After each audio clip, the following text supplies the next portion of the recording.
전 제가 이 한 시점에 저의 모든 것들을 잃고 전 재산을 다 잃는다고 해도 이걸 알고 있기 때문에 별로 그렇게 무섭지는 않은 것 같아요. 네, 그러면 처음에 사회생활 맨 처음 시작하셨을 때 얼마 정도의 돈으로 시작하셨어요? 아예 돈이 없었어요. 그러니까 돈을 안 모았기 때문에 돈이 아예 없는 상태에서 재테크를 시작했습니다. 아, 그러면 취업을 하고 월급 받으면서 돈이 들어오기 시작한 거예요? 저는 20살 때부터 일했기 때문에 돈은 항상 들어왔었어요. 근데 다 썼었고 그러다가 이제 26살부터 그 들어오는 돈들을 좀 잘 재테크로 하기 시작한 거죠. 아, 그러면 20살 때부터 26까지는 전혀 안 모으고 그냥 다 써버리신 거예요? 네, 근데 그 모은다는 공식이 없으면 대부분 그렇게 사는 것 같아요.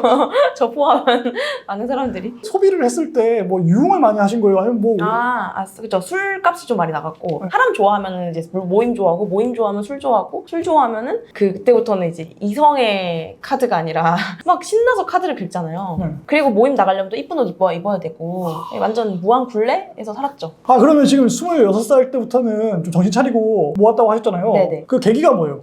일단은 집을 너무 사고 싶었고요. 내 집 마련 너무 하고 싶었고 30살이 딱 4년 남은 시점인데 그때 집도 없고 차도 없으면 너무 뭔가 비참할 것 같다는 생각이 들었어요. 그런 분들이 비참하다는 게 아니라 그때 당시에는 저는 대학 졸업장이 없잖아요. 그러니까 뭔가 남들보다 진급 이런 것도 굉장히 뒤처진단 말이에요. 근데 집이 없으면 안 될 것 같다는 생각이 확 든 거예요. 그래서 나도 내 집 마련 하고 싶다라는 생각에 이제 재테크를 시작하게 됐죠. 그러면 그때 그런 결심하시고 그로부터 지금 몇 년이 지난 거예요? 지금 3년 한 3개월 지났죠. 3년 3개월 사이에 네. 내 집 마련 하신 건가요? 네, 했죠. 그러면 이제 내 집 마련을 하시면서 지금 이제 현금 흐름이나 이런 것도 그때보다는 많이 개선이 됐나요? 그쵸. 아무래도 주변 분들이 많이 바뀐 게 진짜 좀 큰 것 같고 주변 분들도 바뀌고 저도 아는 게 많아지고 이게 한번 사실 재테크도 복리 같아요. 재테크 상식이나 재테크 마인드도 복리처럼 계속 더 높아지니까 그에 맞게 현금 흐름도 예전에 비해서 훨씬 좋아졌죠. 그러면 그 20살 때 처음 받은 월급은 얼마였어요? 20살 때 처음 받은 월급이요?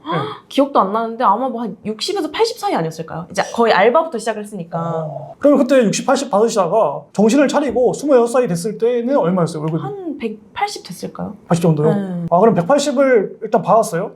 받은 걸로 어떤 식으로 재테크를 해야겠다 생각하신 거예요? 근데 그때는 사실 재테크가 안 되잖아요. 네. 아시겠지만 재테크가 아니라 그냥 절약 저축밖에 못했기 때문에 그렇게 그 180으로 최대한으로 아끼고 모으고 재테크 공부하고 이런 식으로만 했던 것 같아요. 그러면 그 아꼈을 때 한 달에 180 들어온 거 중에서 얼마 정도 이제 저축을 하신 거예요? 처음에는 한 80만 원 정도 저축을 했어요. 근데 이제 그게 40% 정도 되는 돈인 거잖아요. 45%? 근데 저는 그것도 되게 많이 하고 있다고 생각했는데 이게 80만 원 저축하면 되게 많이 해 보이지만 40% 저축한다 이러면 되게 적어 보이잖아요. 그래서 결국에는 그거를 이제 88%까지 끌어올려왔었죠. 아니 그 180에 88%면 너무 막 한 달에 생활 거의 못하는 거 아니에요? 네, 근데 이제 부모님하고 같이 살기도 했고 회사에서 점심을 내줬고 가끔씩 저녁 간식비 정도는 줬었어요. 그럼 저녁 간식비를 저는 과자를 안 사 먹고 감동란 같은 계란 사는 거예요. 그럼 그걸로 저녁 때우고 막 이런 식으로 커피도 사줬었어요. 회사에서 나오는 어떤 나름의 복지를 최대치로 이용하니까 딱 그 정도 되더라고요. 저녁 식대는 그냥 날려버리고 그냥 감동란으로 그냥 일단 한 끼 때우자. 네, 그러니까 그리고 그때 제가 또 다이어트도 했었어요. 다이어트 하면 저절로 돈도 아껴져요. 진짜 간식을 일단 안 먹고 술도 안 먹잖아요. 그러니까 다이어트, 재테크 같이 하면 사실 좀 그렇게 어려운 것 같진 않았던 것 같아요. 그럼 180 중에서 거의 88%면 150만 원 이상은 저축하셨나요? 근데 제가 또 어떻게 했냐면 주말 출근이 있었어요. 네. 저는 방송국이었으니까 주말 출근까지 제가 연속 21일 출근한 적이 있거든요. 그러니까 그것까지 다 해서 받는 금액의 80% 정도 저축을 했었죠. 그럼 저축량이 얼마 정도였던 거예요? 거의 200 정도 저축했을 때도 있었어요. 250 받고 200 저축하고 약간 이렇게. 그럼 한 달에 생활비로 내 현금은 얼마 나간 거예요? 제일 적었을 때가 35만 원인가? 한 달 35만 원으로 그냥 한 달 살았다고요? 네, 그 교통비, 통신비 다 포함해서. 와, 통신비랑 교통비 포함해서 35만 원으로 서울에서 용인 살았으니까. 용인, 용인에서 이제 35만 원으로 서울 출퇴근. 네, 서울 출퇴근, 교통비랑 통신비 포함해서 살았다. 네. 대단하시네 진짜. 근데 이제 근데 이 얘기하면 다 그 말 하세요. 부모님이랑 살아서 그렇다. 근데 맞는 것 같아. 근데 저는 제가 왕복 4시간 걸렸거든요. 3-4시간. 막히면 4시간? 그냥 안 막히면 3시간이었어, 왕복. 근데 사실 본가가 저보다 가까운 분들도 자취했거든요. 저라고 자취 유혹이 왜 없었겠어요. 근데 이때만큼 부모님하고 살아야겠다. 그 생각으로 진짜 좀 악으로 깡으로 버텼는데 지금 또 돌이켜보면은 제가 도로에만 버린 시간이 3-4시간이잖아요. 그래서 지금 생각하면 자취를 뭐 했을 수도 있었다 그런 생각이 드는데 어쨌든 부모님과 같이 사니까 그 정도 금액이 좀 가능했던 것 같아요. 어쨌든 나 혼자 그냥 최대한 이제 아껴가지고 산다고 했을 때 월 한 50짜리 되게 저렴한 거 구해서 50 나갔다고 해도 한 150은 저축이 된 거잖아요, 솔직히. 그쵸. 그런 방식으로 저축을 했을 때 1년 만에 그러면 어느 정도의 돈이 모인 거예요? 1년에는 한 2-3천 정도 모았던 것 같아요. 그러면서 저축량을 더 늘리신 거예요? 거예요? 아니면 이제는 시드가 모였으니까 투자를 하시는 거예요? 근데 제가 한 6개월 시점부터 이게 아끼는 걸로는 답이 없다라는 결론이 나왔었어요. 물론 아끼는 것도 무조건 해야 되는데 이게 한계가 있잖아요. 몸이 진짜 주말 출근을 그렇게 21일 하니까 미쳐버리겠는 거예요. 그래서 너무 힘들다 해가지고 그때부터 이제 뭐 각종 부수입거리 알아보고 그러면서 이제 유튜브도 시작하게 된 거죠. 그러면서 절약과 그런 걸 통해서 시드는 모으되 6개월 만에 이건 답이 아니다. 그러니까 답이 아니다라기보다는 뭔가 더 해야겠다. 덜 쓰기로는 한계가 있다. 그래서 이제 더 벌기를 알아보면서 스마트 스토어도 이제 알아보고 유튜브도 시작하고 그때 제가 더 벌기에 얼마나 혈안이 되어 있었냐면은 지금 같으면은 사실 쿠팡이츠 배달이 없었어요. 그때는 배달의 민족만 좀 아는 분들만 하고 쿠팡이츠 그 배달하는 거 있잖아요. 없죠. 그거 근데 진짜 꿀이거든요. 제가 그 시점이라면 저 무조건 쿠팡이츠 배달할 것 같은데 그땐 그게 없어가지고 제가 운전을 잘해요. 그래서 대리운전까지 알아봤었거든요. 부수입을 할 수 있는 거리를 다 알아본 거예요. 그래서 6시부터는 엄청 막혀요, 차가. 어차피 도로에서 2시간 버리느니 9시에 퇴근하면 1시간이면 가거든요. 그래서 3시간짜리 알바 알아보고 그런 식으로 계속 더 벌기를 엄청 고민을 했던 것 같아요. 아무리 아끼더라도 월급으로는 한계가 있으니 네네. 추가 수익을 더 넣어가지고 이게 불리지 않는 한은 이건 답이 안 나온다. 맞아요. 그럼 추가 수익을 불리고 나서는 좀 괜찮아졌어요? 아니면 조금 더 뭐 해야겠다 느꼈어요? 괜찮아졌다? 그러니까 이게 한번 알아보면 끝이 아니라 또 되네? 또 이거 해보고 또 되네? 또 저거 해보고 약간 이런 식으로 계속 하다 보니까 그때 정약용님 같은 채널이 있었으면 얼마나 좋았을까 싶으면 그때는 없었거든요. 그렇죠. 그때는 제가 존재하잖아요. 그러니까 그런 거 있었으면 그러니까 저는 부업 이런 키워드 다 검색했던 것 같아요 그때는. 그러면 그렇게 해가지고 추가 수익도 얻으면서 시드를 계속 모아나갔잖아요. 네네. 그렇게 해가지고 시드가 그 어느 정도까지 모으신 거예요? 이제 제가 목표했던 돈이 처음부터 1억이었어요. 그게 약간 좀 실수긴 한데 어쨌든 1억이 목표였고 이제 1억으로 내 집 마련을 했죠. 그러면 이제 그 1억을 모은 다음에 내 집 마련이 과연 가능하냐 또 이거 보시는 분들이 일단 첫 번째로 집이 10억인데 어떻게 1억으로 집을 사냐 이런 관점이잖아요 대부분. 저도 그 관점에서 못 벗어나가지고 1억까지 모은 거거든요. 1억이라도 모으면 뭐가 달라지겠지 싶어가지고. 근데 이제 당연한 거지만 집은 대출로 사는 거고 집은 레버리지로 사는 거잖아요. 내 돈으로 사는 분들도 있겠지만 거의 그건 불가능하고 어쨌든 저도 당연히 그 1억으로 될 만한 집 5억 미만 집으로 이제 구매를 한 거죠. 대출 다 껴가지고 영끌해가지고.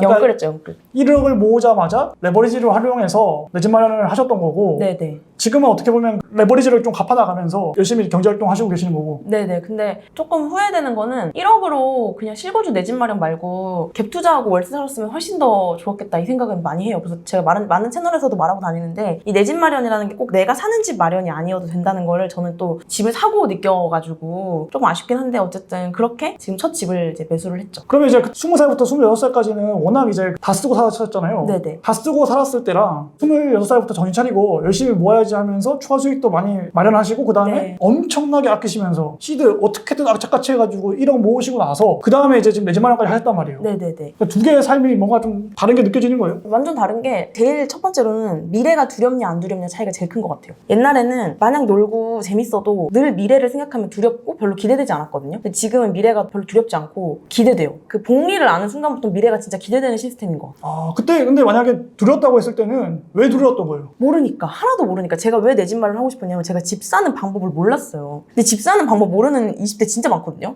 예전에 저 같은 사람들. 그러니까 아파트는 많은데 어떻게 사? 라고 했을 때 부동산 들어가는 거밖에 모르는 사람들 진짜 많단 말이에요. 저도 그랬고. 공인중개사 사무실까지는 들어갈 수는 있는데 일단 그거 못 들어간 사람들도 천지채반이고 들어가도 그 다음 어떻게 말하는지. 그러니까 부동산 사장님 말에 현혹돼서 사는 사람들이 대부분이잖아요. 그러니까 아무것도 모르니까. 근데 경매도 있고 갭 투자도 있고 뭐 청약도 있고 분양권 사는 방법도 있고 이렇게 여러 가지를 알고 있으면 덜 두려워요. 그러니까 왜냐면 대응할 수 있잖아요. 근데 모르면 당해야 되거든요. 근데 예전에는 모르는데 딱히 알 생각도 안 하고 놀고는 싶고 근데 모르고 그러니까 무섭고 이거에 계속 무한 반복이었던 거죠. 그러니까 차라리 뭐 어차피 피곤한 거 그냥 이번 생은 그냥 다 쓰자. 이번 생은 망했다. 이생망이라는 말이 있잖아요. 그게 진짜 제일 다른 것 같아요. 저는 이번 생이 왜 망해? 약간 이렇게 지금 생각하는데 그때는 이번 생 망했지. 그냥 놀고 죽어. 약간 이렇게 생각했었거든요. 그래서 번 돈은 그냥 다 보상 심리로 다 써버리고. 네, 다 써버리고. 다 쓰는 건 뭐 일도 아니니까.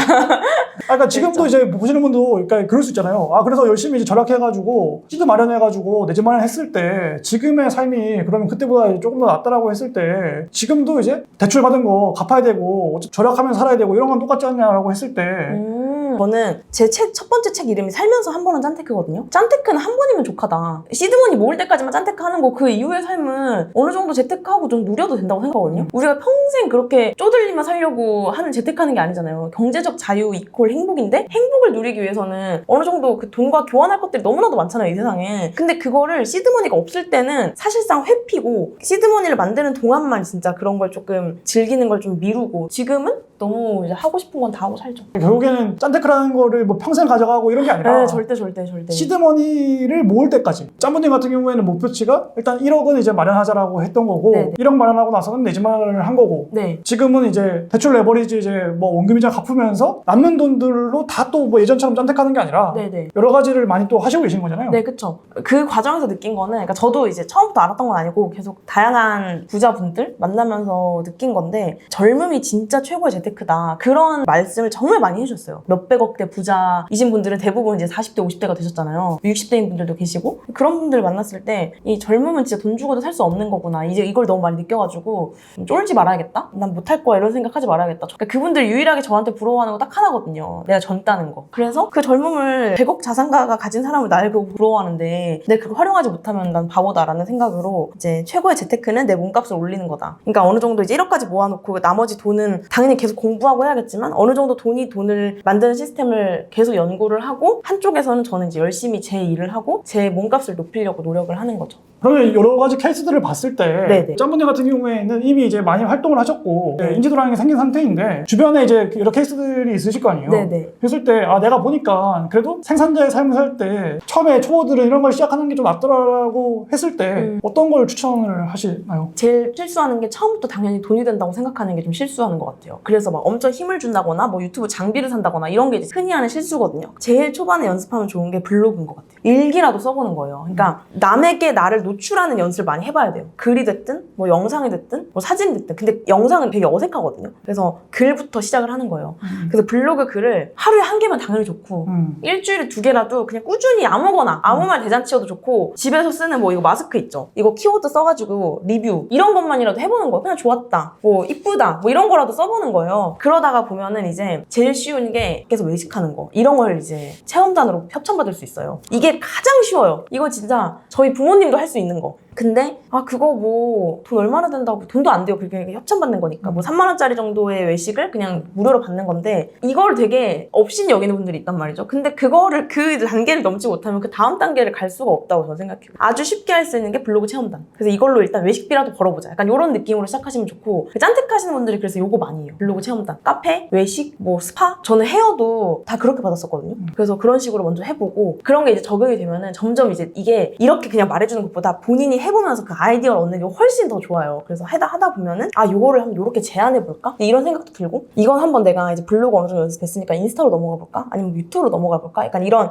컨텐츠 감각이 이제 그때 생겨요. 자기만의 감각이. 암만 이렇게 말해줘봤자 모르고 그냥 본인이 직접 해보는 게 제일 좋은 것 같아요. 그래서 제일 그 허들이 낮은 게 저는 블로그 같아요. 그래서 글 먼저 써보면서 좀 연습을 하고 그다음에 하나하나 높다 보면은 그때는 제가 이렇게 말하지 않아도 본인이 직접 찾아볼 거예요. 뭐 인스타가 됐든 유튜브가 됐든. 블로그가 제일 쉬운 것 같아요. 그럼 그런 방식으로 해가지고 산다고 했을 때 그러니까 지금 보시는 분들 같은 경우에는 이걸 다 해봤으니까 다 아는 관점에서 이제 조언인 거잖아요. 네. 근데 이분들은 지금 안 해본 분도 많을 거란 말이에요. 네네. 그랬을 때 이제 내가 오늘 시작해가지고 언제까지 뭔가 하겠다라는 그 목표점 있잖아요. 그런 거를 어떻게 해야지 실행을 안 멈추고 할 수 있을까요? 일단 정약용 님도 공감하실 텐데 어느 정도 못 멈추는 순간이 와요. 그게 어느 순간이냐면은 나를 응원하는 사람들이 생겼을 때 그 응원하는 사람들이 생길 때까지는 일단 하셔야 돼요. 블로그든 인스타든 유튜브든 댓글 달리는 그 희열을 그 약간 마약 같은 거라서 절대 못 멈추거든요. 그때부터는 하지 말라고 해도 하게 돼 있다고 저는 생각해요. 그래서 블로그 이웃 혹은 댓글이 10명 이상 달리는 지점까지 내가 안 멈춘다. 뭐 예를 들면 이렇게라도 좋고 혹은 어떤 금액적인 관점으로는 내가 한 달에 3번 이상의 체험단 협찬을 받을 때까지는 내가 해본다. 재미가 드는 순간에는 하지 말라고 해도 하거든요. 그러니까 재미가 드는 순간까지만 리밋으로 잡으면 될 것 같아요. 뭐 굳이 이걸로 내가 뭐 1000만 원 벌 거야, 100만 원 벌 거야 이렇게 접근하면은 계속 그런 거에 눈이 돌아가요. 막 돈 내서 하는 부업 있죠.